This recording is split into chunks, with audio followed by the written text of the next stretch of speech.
We can do it. Yes, we can. We can change things throughout the land, but we all must lend a hand. We can do it. Oh, yes, we can. Oh, your neighbor over there, a bit bewildered, but he cares. Hello, we're here in Gloucester at the home of Helen Garland. Helen, you were born in India. Yes. In a multicultural background, correct? Yes. And as a little girl, you learned a song. Will you sing it to the camera? Red and yellow, black and white, they are equal in His sight.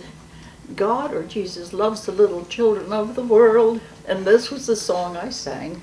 And nobody had to convince me, because all my playmates, my ayah, everybody was a different color. Everybody. And then at age 6, you moved to New Jersey. Yeah. And what did you find Well, in the town that you lived in? I can say it's even a little bit more peculiar. On our way home, we spent 6 months in my mother's home, Duddingston, near Edinburgh, Scotland. And so that was rather like the book, The Secret Garden. Oh, all right. You know, where everything was gray, and I was used to all the smells of the bazaar. Oh, yeah, and the heat. And the funerals were exciting because the dead person was in a chair and they were going to be burned. And little girls, babies, were put on the thicket to be eaten, you know. And I knew all this by age 6. And then when I got to the United States, Salem, New Jersey had a segregated school. And the teachers told me I had to learn to stop lying, because I said my father shot a cobra on our veranda roof. And of course, the children must have been thinking, and the teacher even, veranda, you know, what's she talking about? I was told that I could not walk with the black children. But in India, I had nothing but different colored people that brought love and music and charm and truth. Your father was a missionary, yes, right? Presbyterian Church, based out of literally the founding fathers that had collected in Nassau Hall at Princeton to write the Declaration of Independence and the Constitution, which I'm told is based on the Constitution of the Presbyterian Church, which And he was very altruistic? Always, yes.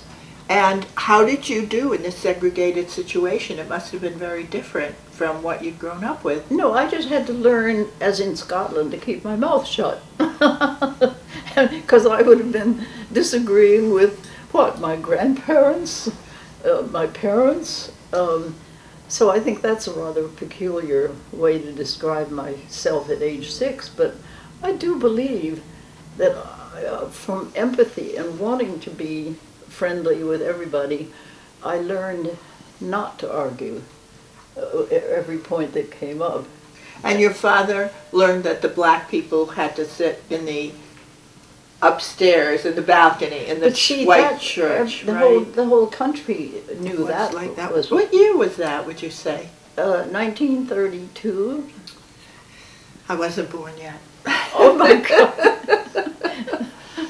So then you went through school and you went to Sarah Lawrence? Yeah, I went to Northfield, Mount Hermon first, and have lots of stories, but that was where a lot of church students were, so it was pretty mixed, pretty worldwide point of view. But then I really felt more comfortable at Sarah Lawrence, because that was that every student was there to build a bridge to where they should go. We had to go to sources, we couldn't use textbooks, and so that was comfortable. But the biggest and most important thing was that the college sent me in 1945 to watch how the UN was being set up at Lake Success in New York. They were just founding the UN Yeah. at the time, after the war, right? After the war, yeah. This was classwork, or someone selected you? I got credit. I was majoring in international relations. Oh, all right. The minute I was in the United Nations, I felt, this is my community. Yeah. You know, this is better than being back in India, because it was every color, and they were all wearing their costumes. I hate to see now that they're all wearing suits. Well, not all of them, but so that shaped my future in ways that I just didn't anticipate. So what did you do when you got out of college? I worked for the American Field Service. That No. was ambulance corps. If you didn't want to serve in the war, alternate service was very welcome as ambulance drivers. So that might be very important for the veterans today. That's why I wrote my article saying there are many ways to serve. And Joe might have chosen something else, my husband, if he had known what war was like before he actually got into it.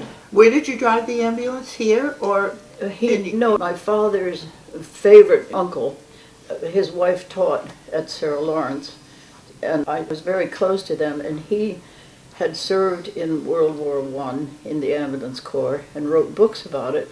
And so when he learned that they were having an office in Boston in order to turn it into international scholarships. And so I was running that office when they decided to move it back to New York, and I didn't want to go there. So the MIT boys said, there's a wonderful office opening up in Harvard Square to arrange for students to be able to travel, study, and work, because nobody had been able to go to Europe or anywhere. Yeah, because of the war, right. Mm-hmm. And so my first job was to find spaces and studentships to be able to travel for, I think, $350 round trip. Wow. Okay, now how did you get into the UN, though? Well, there's a section called non-governmental, and the International Office of NGOs is what I ended up representing. And I thought, this is just wonderful because I don't have to be part of all the controversy because I'm just representing nature. My point of view was always that I would be representing the earth's beauty of the earth. And what kinds of things did you do at the UN? Oh my goodness. I sat through endless sessions of prevention of nuclear proliferation with the Council for a Livable World, which was Leo Szilard had helped to create the atom bomb, but he couldn't get to even talk to President Truman to tell him just to threaten but don't use it. Truman, I just learned in a course that I took, was threatening everybody with the nuclear bomb. He wielded it like it was just another weapon that he could resort to if he needed. Well, see, it's refreshing for me to hear somebody else say things like that, because that is probably a big theme of why our whole society has taken a direction that everybody feels unsure today. So this man, he wouldn't meet with him? It was a palace guard around. Right, but he never did meet with him. To Leo Szilard's horror, they actually, I still can't keep the figures in my head of how many people died in one or all the blasts. I haven't been able to conceptualize that. How could we have done that? What happened with Truman was that he had been a haberdasher and some low-level official, and they surrounded him with hawks. We didn't have that name then, but these people pretty much guided him and kept him from meeting anybody who had different opinions. Well, that happened, and somehow it got tangled with Oppenheimer, and his family was living in Cambridge at the same time with when my father was a chaplain after the war, and Bernays, the head of, as you say, public relations now. I didn't know, I thought it was advertising that he did. Those factors were all coming together in ways that I think has put a stop to whatever balance existed that was more democratic than not. Well, one of the things that happened is that propaganda became a weapon of the West during the wars. The British, with Orwell working, did you know that George Orwell worked for the British propaganda arm? That's sort of where he got his ideas for 1984. Yeah. And then it came here with Bernays and all. I was reading when I was in college, so it's been that long that we began to have choices that we didn't know, because possibly the whole concept of divide and conquer as a weapon in peacetime became a factor that we took for granted, and Joe took for granted, that we had fought so clearly for the democratic systems of this country that we took it for granted that we were still working.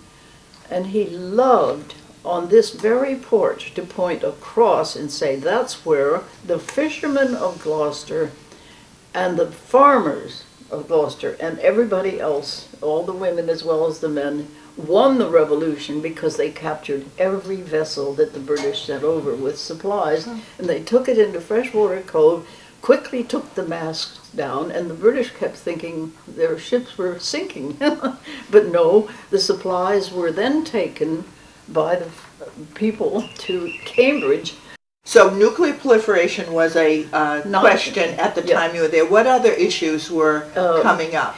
Well, anything that had to do with the religions of the world, because I had standing, with so many people that were involved in global religious issues, that I could represent, if it's Mothers for Peace, if it was the children in their schools, if it was something to do with race relations. My aunt had worked in the Swarthmore Race Relations Institute with Dr. Ralph Bunch, and he was up on the 38th floor of the United Nations. So I had the luck of connecting at that level, so I knew what the Secretary Generals were doing, and they knew who I was, because the guards and everybody on the 38th floor knew that I was referred to as Little Helen, because I was named for an aunt that Dr. Bunch literally did work with. And so I had the advantage of being in his office writing papers on the Congo for Brookings Institute. But I still thought I was non-political, and that I was just representing nature and a safer world. Now, one thing you said to me is that there was a move by the oil companies back at that time to influence pollution and to allow them. Tell me that story. Well, that skips 20 years, even more. In '69 is when they discovered oil in Alaska and needed to have the political backing to be able to build, and they promised that not one drop would ever be spilled. Right. They always make those promises. And to this day, the fishermen are the losers, because Stevens was the senator then, and of course oil in Alaska was supporting everybody. So the fishermen are trying to obey something that Stevens, who I think was discovered to have been rather, I don't know if it was criminal, but that he paid off. Yeah. And so here they're trying to obey rules that were written by the polluters. Right. Right now, everybody in Alaska gets a payoff from the oil. Was that one way of their being able to convince Alaskans that they should accept the Alaskan oil pipeline? Well, I mean, who wouldn't fall for that? I know, No it's very taxes, tempting. No whatever.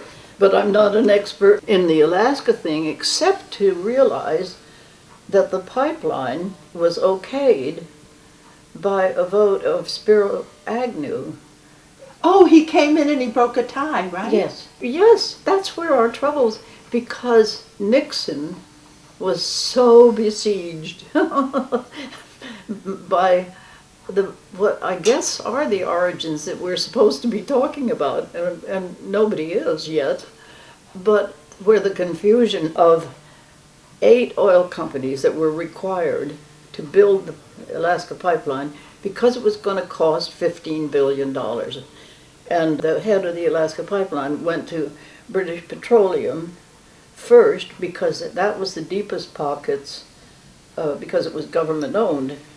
And so that's how the power of the oil companies was greater, and very slowly I began to figure out that there wasn't a corresponding power in any other nation or any other industry, unless I'm wrong. Or any other institution to fight them.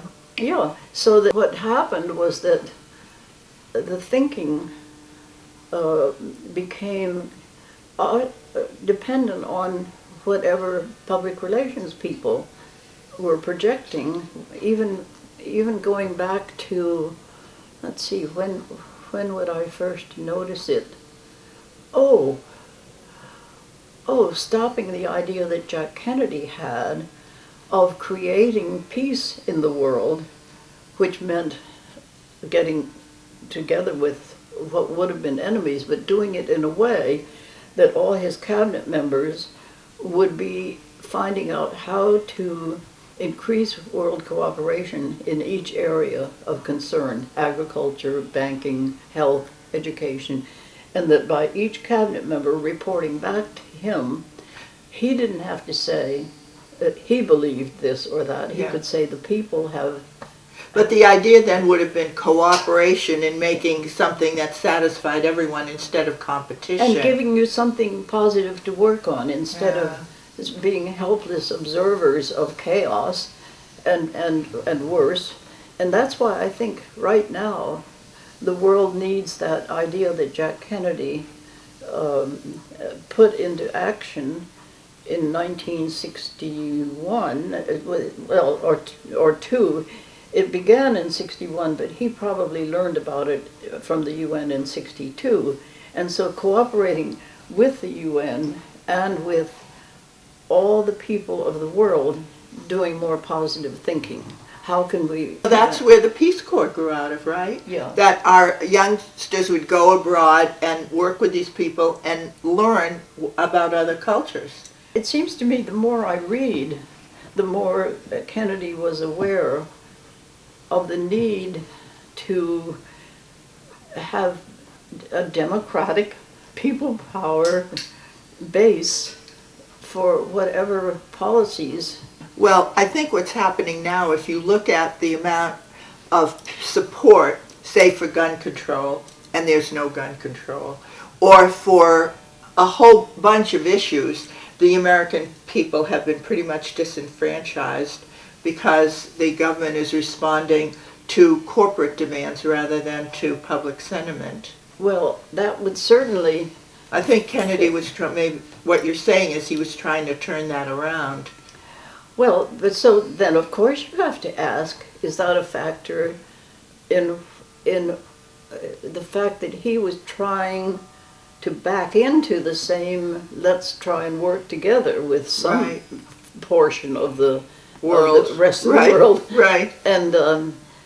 And so it might cast a different light on why he was killed, because he certainly, I know John Kerry's instincts from the Vietnam experience would be as similar to Kennedy.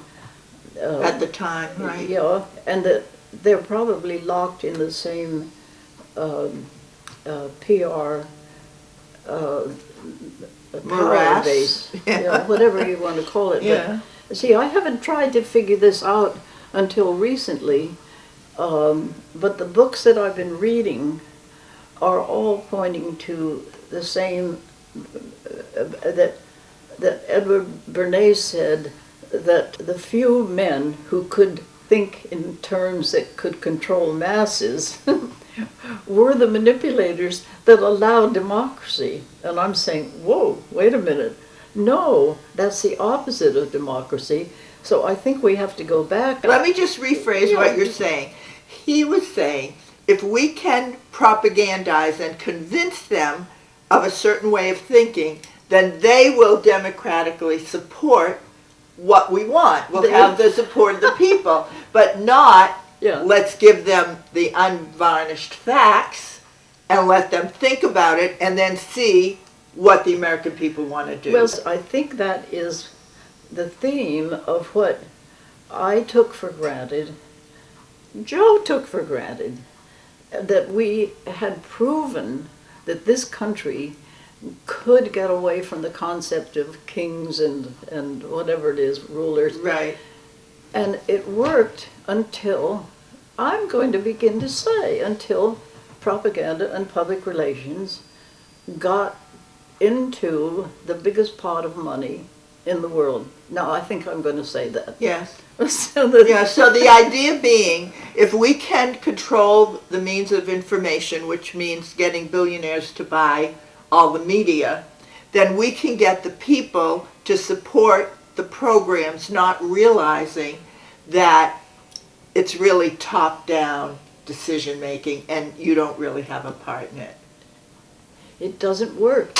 And I'm shocked that Bernays would say something like that, because well, his daughter said in an essay, I guess, that he disrespected the regular process of democracy. And there are a lot of people like that, I think, particularly even people on the Supreme Court, who have their doubts about whether real democracy works. Well, that's getting pretty fundamental, because I firmly believe that everybody has equal rights to me. I firmly believe it, and that we're all sharing a planet, and that we're all should have been celebrating Earth Day on the equinox, because April 22 is not a symbol of world union. I know, it should have been 20. And so no wonder I've been out of step, and I have the Earth flag, and I'm chairman of Earth Day, and we've been told that that's passé now. No, it's what U Thant stood for, and he was Buddhist, and it's what all the people like Dr. Ralph Bunche.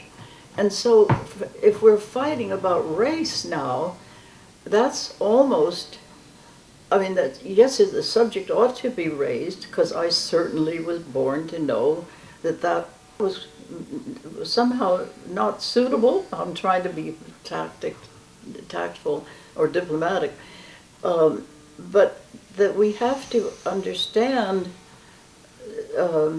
that we are all part of this amazing system of variety. The astronauts.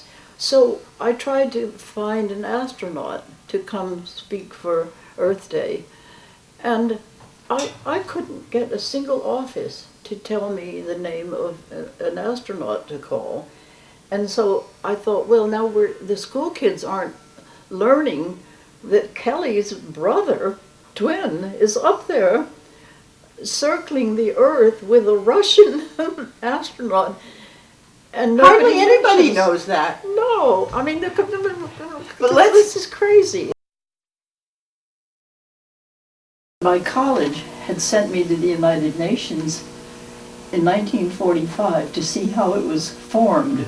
So I'm guilty of not catching on sooner to what I was observing even then.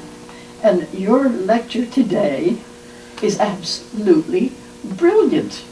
We continue to have a spring seminar every April for 2.5 days, and it's always in April. It's going to be the first week in April.